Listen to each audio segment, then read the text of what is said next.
With split lighting portraits such as this, you would need a zoom lens so you could zoom in and put the center circle on the highlight side of the face. Always take it from that side to be consistent.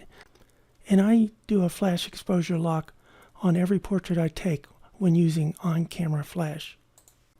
I then put the autofocus point on the eye if I haven't done so and take the picture. When the face is totally lit by ambient light, then you can do a flash exposure lock from any part of the face. Just make sure you get the circle on the face. Caucasian skin is close to being 18% gray, and so there's no need for exposure compensation. But if you have a different tone face, then you may have to add or subtract flash exposure compensation at the flash one time. But then once that's done, then you can consistently take flash exposure from that same position prior to every shot. On my 5D Mark III, I push the MFN button here to do a flash exposure lock.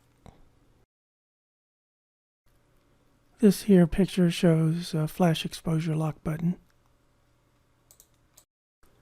Viewing the flash symbol here after doing a flash exposure lock will tell you if your exposure is correct, because if the symbol starts blinking, it's an indication that you will not have the correct exposure, so you really want to keep an eye on this. One fix is to change your ISO until it stops blinking.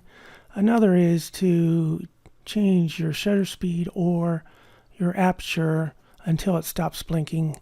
A couple others are to get closer to your subject. If you're bouncing, you may have to not bounce. All these are fixes for a blinking flashing symbol.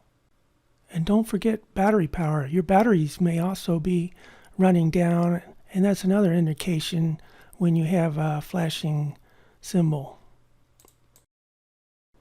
If the shutter speed starts blinking, then if you take the picture, you also get incorrect exposure. So in this case, you need to change the aperture or the shutter speed itself, or both, not to mention the ISO, until the number stops blinking.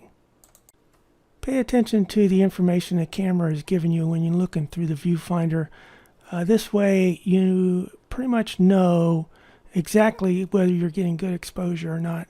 And I might mention to keep an eye out for the asterisk symbol as well, because if you lose that symbol, then you also have lost your flash exposure lock.